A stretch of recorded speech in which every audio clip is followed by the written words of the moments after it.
The security and access to Australian Parliament House must always be balanced to keep democracy open to the people, while also protecting those who visit and work in the building and surrounds.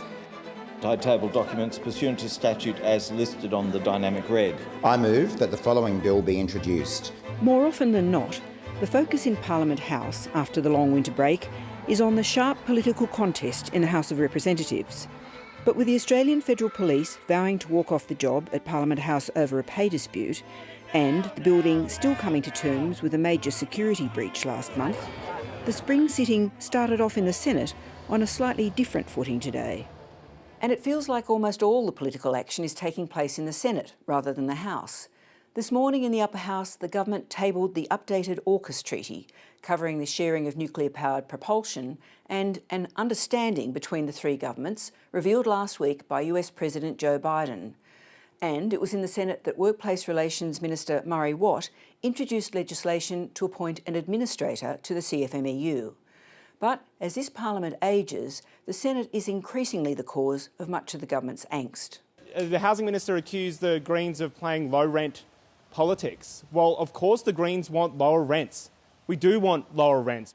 The government now has a logjam of legislation, much of which looks increasingly unlikely to get through the parliament before the election. It is simply running out of time. But with the opposition firmly opposed, the Greens and broader crossbench hold the whip hand on dealing with everything from the CFMEU legislation to the government's stalled housing packages to whatever it does about reforming gambling advertising laws. I challenge all of the Labor and Coalition backbenchers, where is your voice in this debate? Where is your voice backing up the 80% of Australians that want change, that don't want to see gambling ads anywhere, online, on TV? You need to stand up and be counted. Both the Labor Party and the Liberal Party are gutless. Completely and utterly gutless. Absolutely. When it comes to deep and meaningful gambling reform. You have a perfect opportunity today to make a difference in the future of our children, to not give them another addiction because you did nothing about it today. You did nothing about it today. So just do it. Show some goddamn courage for once in your lives, for the future of our children. I'm begging you.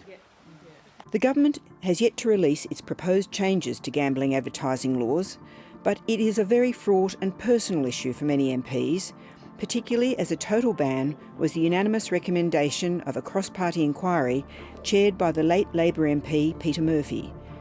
There have been widespread suggestions that the government is planning to concede to pressure from the gambling lobby and media outlets to put in place more limited constraints on gambling advertising. There's a fair bit of hypothetical in there about what our alleged position was, but we are working through these issues and the government has made it very clear that the status quo regarding the saturation of gambling advertising, particularly where children are exposed to it, is untenable. The Greens are determined to bring on the issue this week by amending an unrelated communications bill to ban gambling ads. We will use that bill to test the guts of this government to do the right thing. The gambling industry are parasites. They feed on the misery of everyday people and they whisper in the ears of governments, successive governments, to allow them to just keep going on. In the House this afternoon, the more traditional hostilities recommenced on the subject closest to most voters' hearts. Thank you very much, Mr Speaker. My question is to the Prime Minister. Isn't it clear to Australians this government has lost its way because of this Prime Minister's lack of economic management and experience and general incompetence? The Leader of the Opposition asked me about cost of living. And there's one thing that is consistent about our cost of living measures, which is they have all been opposed by those opposites. For now, the immediate pressure on the government is about dealing with the CFMEU. Not only is the spectre of a union linked to organised crime and bikie gangs a bad look for a Labor government, Peter Dutton is now linking the corruption in its operations directly to inflated house prices. The Australian government takes these allegations seriously. There is no place for criminality or corruption in the construction industry, and bullying, thuggery and intimidation is unacceptable in any workplace. Today, it's all laid bare, because you see, I've seen the legislation and you can currently drive a truck through it. We all know that Labor is not only donated to by the CFMEU, it is not just influenced by the CFMEU. This legislation shows they are owned by the CFMEU. The Coalition is expected to play hardball on the legislation, and it's unclear at this stage exactly what approach the crossbench will take. Equally unclear, though, is where Australia's defence strategy is heading. Mr Speaker, last Monday I signed on behalf of the government the AUKUS Naval Nuclear Propulsion Agreement with the United States and the United Kingdom at Australia's Embassy in Washington DC.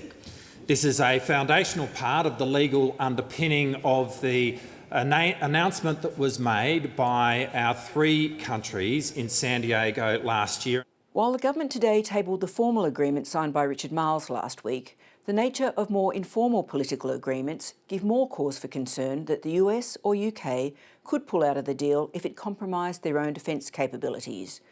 Within parliamentary ranks, it has largely been up to the Greens' David Shoebridge to raise questions about the multi-billion-dollar, high-stakes AUKUS submarine deal, since Labor and the Coalition appear to be on an AUKUS unity ticket. When you read AUKUS 2.0, it is full of multiple escape hatches for the United States. This is a $368 billion gamble with taxpayers' money from the Albanese government, because Article 1 of the new AUKUS agreement says that if at any point the United States thinks supplying material under the AUKUS agreement to Australia prejudices their defence, they can effectively terminate the agreement and pull out. We know that the United States does not have enough nuclear submarines for its own purposes. If the United States at any point thinks they don't have enough submarines for themselves, they can pull out of AUKUS 2.0. With a surly Parliament feeling more and more intransigent, the Prime Minister might like a few escape hatches of his own. Murray Watt is the Minister for Employment and Workplace Relations. He took over the role recently and immediately had to plunge his hands into the gritty combat with the CFMEU. As we just heard, he introduced a bill today to appoint an administrator to the union via legislation, taking it away from the courts where it looked likely to stall. The Minister joins me now. Murray Watt, welcome to 7:30. Hi Sarah, good to be with you. Now, as you warned you might, you've introduced this legislation to bring on the appointment of the administrator. Did the resistance of union leadership force your hand? Yes, it did, Sarah. You might recall that I've made very clear now, really since the time I was sworn into this role a couple of weeks ago, that if these matters weren't resolved by the time we returned to Parliament, we would be introducing legislation, and that's exactly what we've done today. I publicly called on the CFMEU leadership to consent to the application made to the court to put them into administration. They still haven't consented. It's clear that they're not going to, and we're not prepared to wait any longer to clean up this union and return it to focusing on the best interests of its members. Now, the Assistant Secretary of the CFMEU in New South Wales resigned today. Do you want a complete turnover in the leadership? Look, I think that is a welcome and very overdue move to see the Assistant Secretary depart, but I note that his father, who is the Secretary of the CFMEU in New South Wales, remains in that position despite being charged with corruption offences as well. He hasn't stood aside from that role, and in fact, either today or very recently, he addressed members of the union in New South Wales and assured them that it was business as usual. And this just goes to show why we need to take this urgent action, and frankly, why we need both the Coalition and the Greens to get on board and stop the delay tactics as they seem to be engaging in. Worth pointing out that Mr Greenfield, Senior in New South Wales, denies the allegations against him. But to go to the Coalition, they want a Senate inquiry, a quick Senate inquiry into your bill. Will you agree to that? We don't believe that a Senate inquiry is needed, and I note that the Master Builders Association, one of the peak employer groups in the building industry, also opposes a Senate inquiry. The opposition have lodged a motion for debate in the Senate tomorrow to set up an open-ended inquiry into the CFMEU. I mean, does anyone seriously think that you say open-ended, but I think they've already committed to it being quick. Well, the motion that I've seen is much longer than that. And does anyone seriously think that people are going to want to come to an open parliamentary hearing and give evidence at the same time that we're being told that people are fearful, and rightfully so, of reprisals? This is just a delaying tactic by the opposition. I mean, these are the people who for years have been calling out behaviour of the CFMEU. They did nothing about it while they were in government. They never took the steps that we're taking right now, and now they're wanting to delay it day after day after day. Now, one of the questions they've raised is over the fixing of a 3-year time limit on the job of cleaning out the union. Is that enough time, and why do you need that time limit?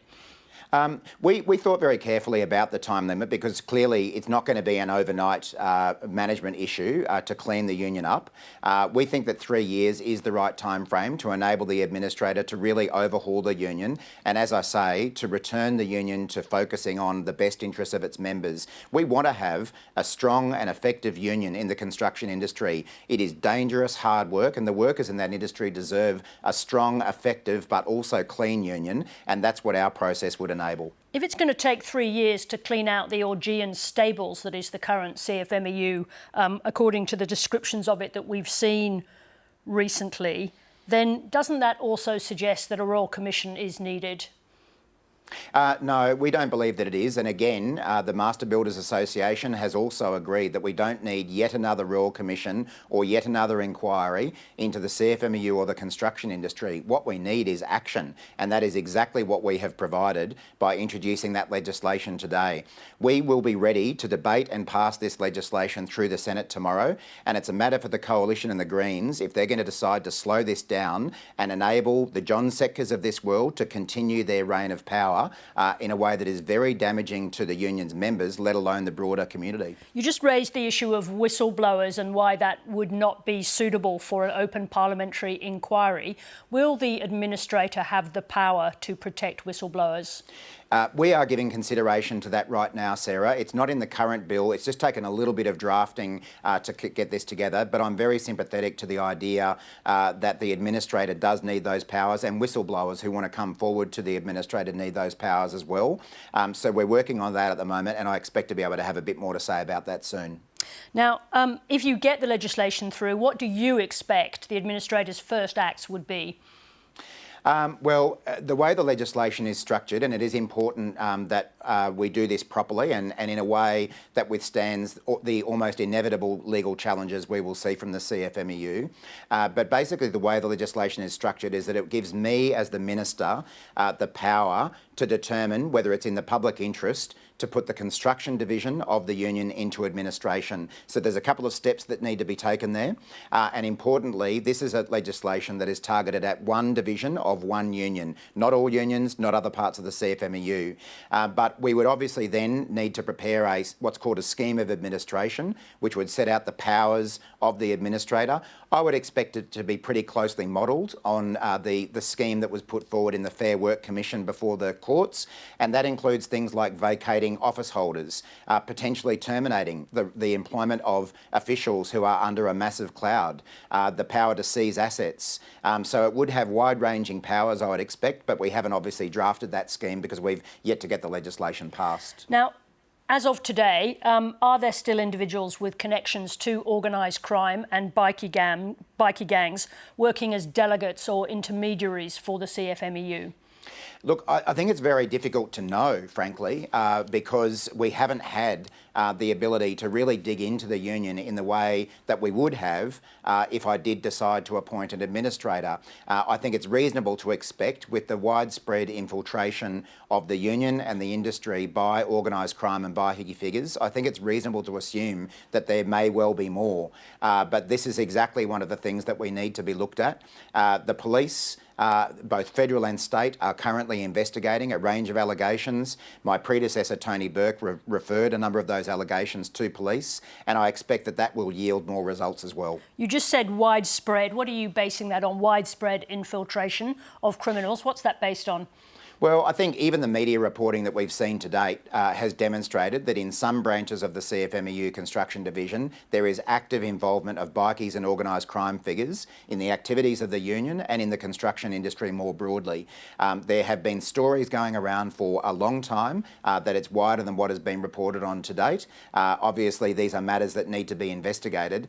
I noticed, for instance, today that Michaelia Cash in some media that she did as the coalition spokesperson said that these were things that had been going on for years, that we've known about these allegations. I guess the question for them is why didn't they do something about it, and why aren't they prepared to agree to our legislation right away? Well, if you say that there have been stories going around for a long time, why didn't your government do something about it, and why did you abolish the existing organisation that was in place and replace it with nothing? Well, I would argue that we are doing something about it with the very legislation that we're putting before the Parliament. Yes, but that was in a sense forced upon you by media reporting. Well, we did certainly respond to the very serious allegations that have been in the media of late. And I think, as I've said to you before, Sarah, I don't think that people really knew the gravity of the involvement of organised crime and bikie gangs in these areas until that media reporting occurred. But we are taking action, the strongest action that any government has ever taken against any union or employer group. And in terms of the ABCC, that was a dismal failure in bringing these issues under control. I mean, in the entire time the ABCC was in existence, these allegations surfaced, no action was taken, and we also know that productivity in the construction industry fell and industrial disputes went up during the ABCC's tenure. So it failed when it came to prosecuting these individuals for this activity and in actually getting the construction industry working better. And just briefly, on the subject of the bosses, that is the construction companies in this sector, will those people also be investigated for using organised crime to wield power? Yeah, I've made the point elsewhere, Sarah, that I think it's really important to recognise that if there are union officials taking bribes, there is an employer paying those bribes, and we do need to make sure that employers who are doing the wrong thing also are accountable for their actions. Now, as I mentioned, the AFP and state police have a number of matters under investigation. I, of course, don't know the full details of those, but I would certainly expect that police are paying very close attention to breaches of the criminal law by employers as well. Murray Watt, thank you very much indeed for joining us this evening. Thanks, Sarah. Thank you.